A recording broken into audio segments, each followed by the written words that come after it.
Hai semuanya, perkenalkan nama aku Stephanie Salsera Evelyn dari kelas Informatika Pagi 03. Di video ini aku mau jelasin tentang tugas ujian tengah semester di mata kuliah dasar-dasar pemrograman yang dibimbing oleh Bapak Inyoman Yudi Anggara Wijaya. Nah, di tugas ini aku bakal bikin algoritma sistem pemesanan kamar hotel dan juga satu pseudocode penghitungan skor akhir mahasiswa. Langsung aja ya guys, aku jelasin satu persatu.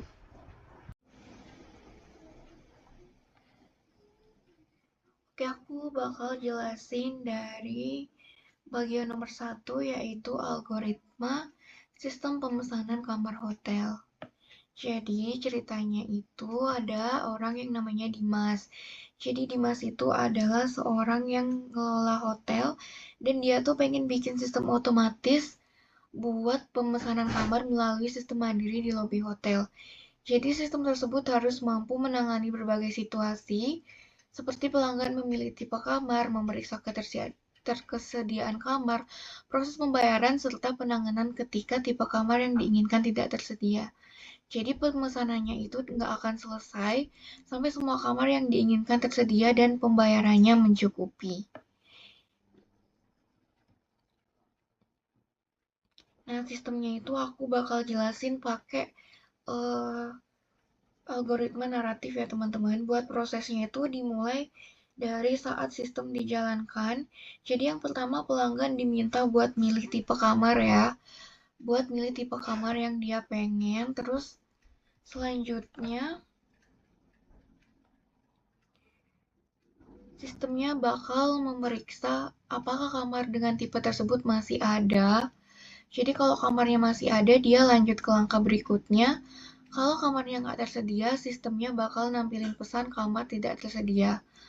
Setelah itu, pelanggan bakal diberikan pilihan apakah dia pengen ganti tipe kamar. Kalau pelanggannya pengen ganti tipe kamar, jadi sistemnya itu bakal balik ke langkah awal buat milih tipe kamar yang baru. Kalau pelanggannya nggak ingin ganti tipe kamar, jadi proses pemesanannya itu bakal dibatalin. Terus jika kalau kamarnya tersedia, sistemnya bakal ngehitung total harga kamar berdasarkan tipe yang pelanggannya itu dipilih ya teman-teman. Buat selanjutnya, pelanggan bakal diminta buat masukin jumlah pembayarannya. Jadi sistemnya tuh bakal meriksa apakah jumlah pembayarannya tuh mencukupi. Kalau jumlahnya nggak mencukupi, sistem bakal nampilin pesan saldonya nggak cukup, jadi bisa diulang pembayarannya lagi. Dan dia bakal minta pelanggan buat masukin ulang buat jumlah pembayarannya. Kalau pembayarannya mencukupi, jadi sistemnya bakal dilanjutin ke proses berikutnya. Setelah itu dia bakal ngecetak struk pembayaran dan menyimpan data transaksi ke database hotel ya. Lalu sistem menampilkan pesan pemesanan berhasil, terima kasih. Lalu proses pemesanannya itu selesai. Simple ya guys, tapi logikanya udah lengkap mulai dari input, proses, sampai outputnya itu udah ada semuanya.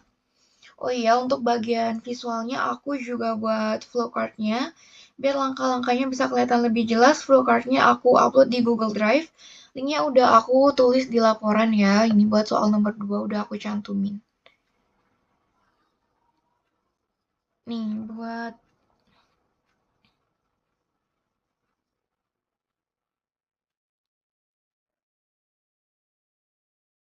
buat flowchartnya udah aku jelasin ya. Itu ada ini mulai dari start sampai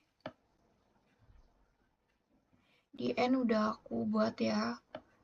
Terus buat soal nomor 3 itu ada penghitungan skor akhir mahasiswa. Selanjutnya aku juga ngerjain uh, ini buat ngehitung skor hasil akhir mahasiswa ya. Konsepnya tuh hampir sama kayak yang biasa dipakai di kampus. Nilai tugas, ujian, dan kehadiran semuanya punya bobot tertentu.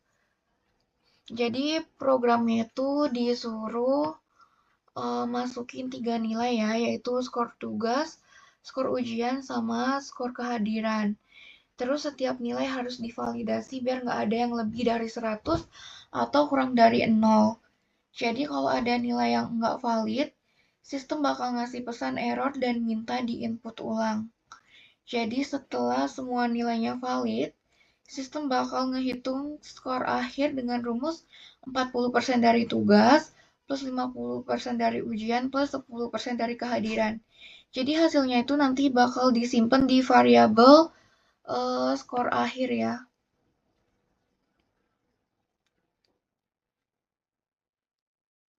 Tuh, bakal disimpan di variabel skor akhir. Lalu sistemnya tuh bakal ditampilin hasilnya ke layar, misalnya nih, skor akhir teman-teman itu ada di 75.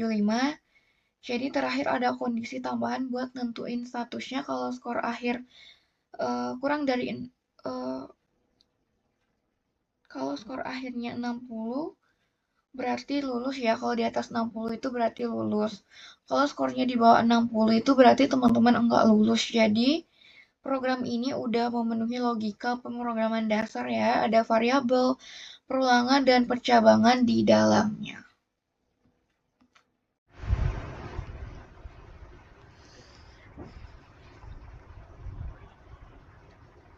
Nah, jadi aku jelasin.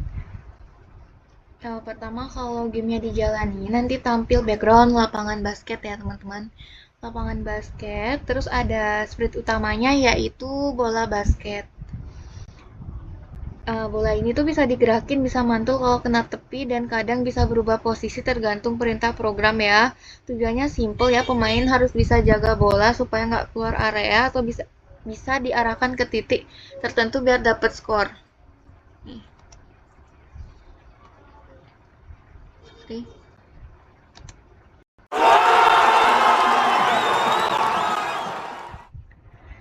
Nah, untuk di bagian programnya aku pakai sekitar 29 blok kode. Salah satunya ada blok perulangan yaitu forever loop yang bikin gerakan bola terus jalan selama game aktif. Terus juga ada blok kondisi kayak EF touching edge stand bounce supaya bola bisa mantul waktu kena batas layar. Nah, di sini tuh yang bikin gamenya kerasa hidup. Terus juga ada kecepatan bolanya ya. Juga aku pakai variabel buat ngatur posisi dan arah gerak bola. Terus kalau dari segi tampilan aku pakai backdrop 1 sama basketball 1 buat tampilan utama, satu lagi buat ganti suasana misalnya waktu mulai selesai main game. Desainnya aku buat biar nggak terlalu rame, jadi fokusnya ke bola aja biar pemainnya nggak bingung. Tuh, itu mulai lagi ya teman-teman.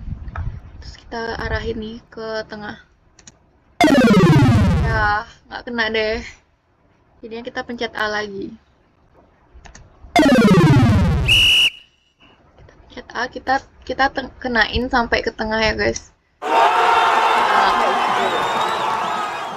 Jadi kesimpulannya mungkin game ini kelihatan simple tapi aku udah menuhin berapa konsep kayak perulangan, kondisi, sama event. Jadi aku belajar banyak dari project ini ya, terutama tentang gimana bikin logika yang nyatu antara tampilan dan pergerakan.